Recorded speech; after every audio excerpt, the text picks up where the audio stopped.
On my 70th birthday, my daughter-in-law threw a surprise party in my honor and forgot to invite me.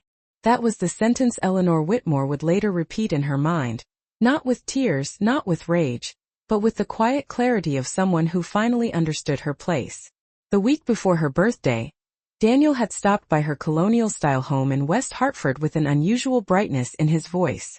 "Mom, are you excited for Saturday?" he had asked, setting a bag of groceries on her kitchen counter. Eleanor assumed he meant the small dinner she thought they were planning.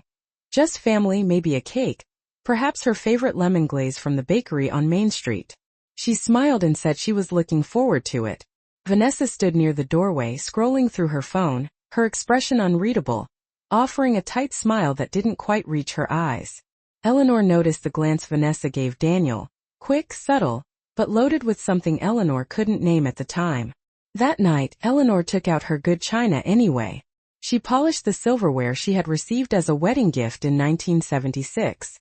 70 years felt like a milestone, something quiet but dignified. She ordered fresh white roses, trimmed the stems herself, and placed them in the crystal vase her late husband had once insisted was too fancy for ordinary days. On the morning of her birthday, the house felt unusually still. No early phone calls. No text from Daniel. She told herself they were busy preparing something.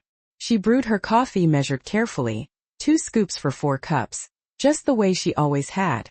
Around noon, her neighbor Carol waved from across the driveway and called out cheerfully, "See you tonight at the party." Eleanor froze. "What party?" she almost asked, but instead she smiled and waved back. Later, unable to ignore the growing unease in her chest, she opened Facebook on her tablet. There it was. A banner stretched across a rented banquet hall. "Happy 70th, Eleanor." Gold balloons shaped like the number 70. A catered buffet. A crowd of familiar faces. Daniel standing at a podium with a microphone in his hand. Vanessa beside him in a navy cocktail dress, smiling as if she had orchestrated something grand. The timestamp said the event had started an hour ago. Eleanor zoomed in on the photos. She searched for herself almost foolishly, as though she might appear in a corner she didn't remember standing in. She wasn't there. In one video clip, Daniel raised a glass and said, "To Mom, who deserves the best celebration." The guests applauded. Eleanor stared at the screen until her coffee went cold. She checked her phone. No missed calls. No messages. The roses on her dining table were fully open now, petals soft and deliberate, waiting for guests who were never coming. She did not cry. She did not call. She simply sat down at the head of her table, folded her hands in her lap, and let the silence tell her what no one else had been willing to say. The applause in the video continued long after Eleanor closed the tablet. She sat very still in her dining room, listening to the faint hum of the refrigerator and the ticking of the wall clock above the stove. Outside, a late September breeze moved through the maple trees lining her street, scattering a few early leaves across her front lawn. She had imagined this day differently. Not extravagant. Not loud. Just present. She had imagined Daniel sitting across from her, asking about her health, perhaps teasing her gently about turning 70.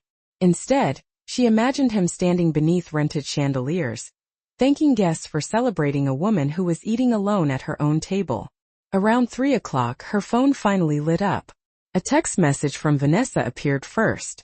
"We hope you are enjoying your special day. Big surprise tonight." Eleanor read it twice. The timestamp showed it had been sent an hour earlier. There was no invitation attached, no address, no call. Just the assumption that she already knew. A few minutes later Daniel called. His voice sounded rushed, as though he had stepped outside into a parking lot. "Mom, did you see the posts? We wanted to do something big for you." Eleanor answered carefully, her tone even. She told him she had seen the decorations. She did not mention the empty chair at her table, or the roses beginning to droop in the afternoon light. There was a pause on the line, a silence filled with something unspoken. Daniel cleared his throat and said they thought she might prefer a quiet evening at home, that large gatherings could be overwhelming. Eleanor let the explanation settle between them. 4 years she had hosted Thanksgiving dinners for 20 people without complaint. She had organized charity luncheons at her church. She had attended every school recital and soccer game for her grandchildren. sitting on metal bleachers in winter winds that dipped below freezing. Overwhelming had never been the issue. After the call ended, Eleanor stood and walked slowly through her house. She passed framed photographs on the hallway wall. Daniel at age 10 holding a baseball glove nearly as large as his torso. Daniel in a cap and gown. Daniel on his wedding day, Vanessa's hand resting possessively on his arm. Eleanor studied that photo longer than the others. There had been signs, she realized now. Small adjustments to family traditions. Holiday dinners moved to Vanessa's parents' house. Invitations sent at the last minute. Details changed without consulting her. Each moment had felt minor, almost petty to question. Together they formed a pattern too deliberate to ignore. By early evening the sun had dipped below the rooftops, casting long shadows across her living room carpet. Eleanor lit one candle from the birthday cake she had bought for herself. Just one. She did not sing. She did not make a wish. She watched the flame flicker steadily, controlled and upright, until it burned low enough to extinguish on its own. Then she reached for her phone, not to scroll this time, but to search for the number of her attorney, a number she had not dialed in several years, and she saved it to her favorites with a calm hand. The next morning Eleanor dressed as she always did for important appointments, even though no one had told her this day would become one. She chose a tailored gray blazer, pressed slacks, and the pearl earrings she had worn to Daniel's college graduation. The air outside carried the crisp edge of early fall, the temperature hovering around 55 degrees, cool enough to require a light coat. She locked the front door of her home with steady hands and drove her silver sedan through familiar streets toward downtown Hartford. Traffic moved slowly, red brake lights blinking in a quiet rhythm, and Eleanor found comfort in the predictability of it. Inside her chest, however, something had shifted from confusion to resolve. The attorney's office occupied the third floor of a brick building she had visited years earlier when her husband finalized their estate plan. The receptionist recognized her name immediately and offered a polite smile. "Mrs. Whitmore, it has been a while." Eleanor nodded. "It has." She sat in the waiting area, her purse resting neatly on her lap, and replayed the previous evening in her mind, not with anger but with analysis. The banner, the microphone, the carefully arranged speeches. The decision to exclude her had not been an accident. It required planning, coordination, intention. When Mr. Harold Simmons entered the room, he greeted her warmly and asked what had prompted the visit. Eleanor did not dramatize. She explained that she wished to review her will, her property titles, and the trust designated for Daniel. She spoke clearly, listing assets with precision. The colonial house appraised at $420,000, the retirement accounts, the modest investment portfolio her husband had built over 35 years of careful saving. Mr. Simmons listened without interruption. When she finished, he asked gently whether something had changed. Eleanor considered the question. "Perspective has changed," she replied. She described the party only briefly, omitting emotional language. She focused instead on facts. Invitations sent to neighbors. Public fundraising mentioned in passing on social media. Speeches delivered in her name without her presence. Mr. Simmons leaned back in his chair and folded his hands. He explained that revisions could be made at any time, that beneficiaries were not entitled to assumptions. Eleanor felt no surge of satisfaction at his words, only a quiet sense of alignment.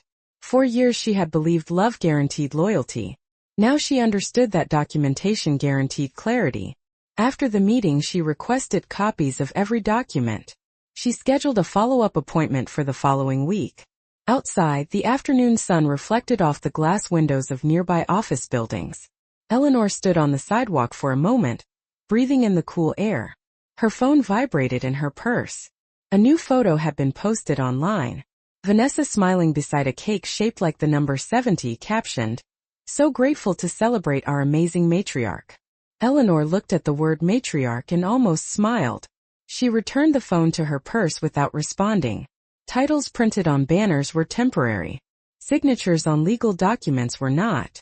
She walked toward her car with measured steps, aware that the shift she was making would not be loud, but it would be lasting. 3 days after her meeting with the attorney, Eleanor received a printed thank you card. In the mail, the envelope was addressed in Vanessa's careful handwriting, the letters rounded and deliberate. Inside, a glossy photograph had been tucked neatly against a folded note. The image showed Daniel standing at the center of the banquet hall, one arm raised as if delivering a toast, guests smiling around him beneath strands of warm white lights. In the corner of the frame, a large poster displayed a childhood photo of Eleanor, scanned and enlarged without her knowledge. The caption on the back of the card read, "We missed you but hope you felt celebrated." Eleanor read the sentence twice. The wording struck her as precise. Not "we wished you were there." Not "we are sorry you could not attend." "We missed you." As though her absence had been an unfortunate scheduling conflict rather than a decision. She set the card on her kitchen counter and walked to the window overlooking her backyard. The grass needed trimming. A few leaves had begun to gather near the fence line. She made a mental note to call the landscaping service. Routine grounded her. That afternoon, she logged into her online banking account, something she had learned to manage herself after her husband passed away. She reviewed recent activity carefully. No unusual withdrawals. No suspicious transfers. Everything appeared intact. Still, she changed her passwords. She enabled additional security verification. She updated the emergency contact information, replacing Daniel's number with that of her longtime friend Margaret Hill. It was not dramatic. It was practical. Later in the week, Margaret invited Eleanor for lunch at a quiet cafe near Blueback Square. Over grilled salmon and iced tea, Margaret hesitated before speaking. She mentioned that at the party, Vanessa had set up a small donation table near the entrance. A frame sign had read, "Help Eleanor enjoy her golden years." Guests had been encouraged to contribute toward a vacation fund in her honor. Margaret assumed Eleanor knew. The funds, according to Vanessa, would be managed by Daniel to simplify logistics. Eleanor listened without interrupting. She asked only one question. How much was raised? Margaret estimated it had been several $1,000s. The number did not shock Eleanor as much as the strategy behind it. The event had not only excluded her, it had leveraged her image. That evening, Eleanor returned home and retrieved a folder from her home office labeled estate planning. She placed the thank you card inside it, alongside copies of her property deed and investment summaries. Documentation mattered. Intent mattered more. She did not call Daniel to confront him. She did not send Vanessa a message demanding clarification. Instead, she drafted a list in her neat cursive handwriting. Revise trust terms. Redirect charitable donations. Schedule financial audit. Each line represented a step away from assumption and toward structure. As night settled over her quiet street, porch lights flickering on one by one, Eleanor felt something settle within her as well. The hurt had not vanished, but it had transformed into awareness. An awareness she knew was far more powerful than surprise. On Friday morning, Eleanor returned to the attorney's office with a folder thicker than before. She had spent the previous 2 nights reviewing every statement, every account summary, every line of her existing will. The language had once comforted her. It assumed harmony. It assumed gratitude. Now she read it as a document built on outdated expectations. Mr. Simmons greeted her with professional calm and led her into the conference room where sunlight filtered through tall windows overlooking Main Street. Eleanor placed the folder on the polished table and opened it carefully. She explained that she wanted the trust previously designated for Daniel to be restructured. Instead of a direct inheritance upon her passing, the assets would be transferred into a controlled trust managed by an independent fiduciary. Distributions would be limited and conditional, tied to specific purposes such as education expenses for her grandchildren or verified medical needs. No unrestricted access. No discretionary withdrawals. Mr. Simmons listened closely, occasionally nodding. He asked whether she wished to inform her son of the changes. Eleanor paused for a moment before answering. Documentation does not require announcement, she said evenly. The attorney made notes. They discussed the house next. The colonial property Daniel had once assumed would eventually be his would now be placed into a living trust, with the option to sell at Eleanor's discretion. Proceeds, if realized, would be divided between a local literacy nonprofit and a long-term investment account for her grandchildren, inaccessible to their parents. Each adjustment was precise. No emotion entered the room, only structure. When the paperwork was prepared for preliminary review, Eleanor signed the draft authorization to proceed with revisions. The pen felt steady in her hand. Outside, traffic moved along steadily the city, unaware of the quiet shift happening inside that conference room. Later that afternoon, Daniel called again. His tone was lighter this time, almost casual. He mentioned that several guests had asked about the donation fund and wondered when Eleanor might like to use it. He offered to manage the arrangements, suggesting a cruise in the Caribbean or perhaps a week in Napa Valley. Eleanor thanked him for the suggestion. She asked for the exact amount raised and the account where it had been deposited. There was a brief hesitation before he provided a number. She wrote it down without comment. After ending the call, she contacted her bank and requested a formal review of any accounts opened in her name over the past 30 days. She also asked for documentation regarding any third-party fundraising linked to her Social Security number. The representative assured her that such information could be compiled within 48 hours. Eleanor ended the call and looked around her living room. The furniture had not changed. The photographs still lined the walls. Yet the atmosphere felt different, as if the house itself understood that assumption had been replaced by intention. She did not feel vengeful. She felt organized. An organization she knew was far more difficult to dismiss than disappointment. By Monday afternoon, the bank had returned her call.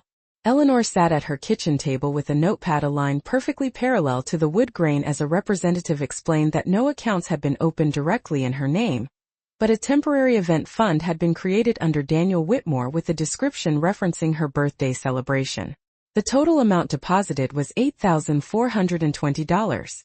The representative confirmed that the account was fully controlled by Daniel, and that Eleanor's identification had not been used without authorization. She thanked the representative calmly and wrote down every figure. The number itself did not unsettle her. What unsettled her was the structure. Her image had been presented as the reason. The control had been assigned elsewhere. That evening, Daniel arrived at her house unannounced. His sedan pulled into the driveway just as the sun dipped below the treeline, casting long shadows across the lawn. Eleanor watched from the front window before opening the door. He carried a bakery box tied with a thin white ribbon, as if the gesture might soften whatever conversation followed. Inside, he placed the box on the kitchen counter and spoke in an almost rehearsed tone. He said the fundraiser had exceeded expectations. He said guests had insisted on contributing. He said managing the money centrally was simply efficient. Eleanor listened without interrupting. She asked one question. Why was I not consulted? Daniel shifted his weight from one foot to the other. He explained that they wanted to surprise her, that too much information would have ruined the effect. Eleanor looked at him steadily. Surprises, she thought, were meant to delight the person at the center. This one had functioned smoothly without her presence at all. She opened the bakery box and revealed a small chocolate cake with her name written in blue frosting. The gesture felt delayed, almost symbolic. She cut 2 even slices and placed one on a plate in front of him. They ate in near silence. The ticking clock above the stove filled the pauses between them. Daniel eventually mentioned that Vanessa had been stressed organizing everything, that she had only meant well. Eleanor nodded politely. Intention, she had learned, was often cited when outcome became inconvenient. After Daniel left, she washed the plates and returned to her desk. An email from Mr. Simmons awaited her, outlining the revised trust documents for final approval. The language was precise. Beneficiary distributions would require third-party oversight. Any funds raised in her name would require written consent for future use. She read each paragraph carefully before typing a single sentence in response. Please proceed with filing. Outside, the neighborhood settled into quiet. Porch lights flickered on one by one. Eleanor closed her laptop and stood in the center of her living room, surrounded by decades of accumulated memory. She did not feel smaller. She felt recalibrated. The narrative others had attempted to construct around her was beginning to lose its structure, and in its place she was building something far more durable. The confirmation arrived by certified mail on Thursday morning. Eleanor signed for it at her front door, the postal carrier offering a polite nod before returning to his truck. The envelope bore the letterhead of Simmons and Keller Legal Associates. Inside were the finalized documents reflecting every revision she had authorized. The trust restructuring was complete. The house had been transferred into the updated living trust. Oversight provisions were in place. Eleanor sat at her dining table, the same table where she had once waited for guests who never came, and reviewed each page slowly. The language felt different now. Not sentimental. Not hopeful. Exact. That afternoon she placed a call to a real estate agent recommended by Margaret. She did not announce a decision to sell, but she requested a market evaluation. Within 48 hours the agent walked through her colonial home, measuring rooms, noting upgrades, discussing current demand in West Hartford. Comparable homes had recently sold for over $400,000, some closer to $450,000. The numbers did not excite her. They clarified options. On Saturday Daniel called again, this time with less casual ease. He mentioned that a neighbor had told him a real estate agent's car had been parked in Eleanor's driveway. His tone carried a subtle edge beneath the concern. He asked whether she was thinking of downsizing. Eleanor answered truthfully. She was thinking about flexibility. She explained that maintaining a 2-story house required energy she preferred to invest elsewhere. Daniel reminded her that the house held memories. Eleanor agreed. Memories, she understood, were portable. Ownership was not. The following week she toured a senior living community 20 miles away. A well-maintained property with walking paths, a library, and private apartments overlooking a small pond. The monthly cost was transparent. Utilities were included. Maintenance was handled by staff. She walked through a model unit, sunlight spilling across polished floors, and imagined quiet mornings without unexpected visits or strategic conversations. She imagined hosting her grandchildren on her terms, in a space not assumed to belong to someone else in the future.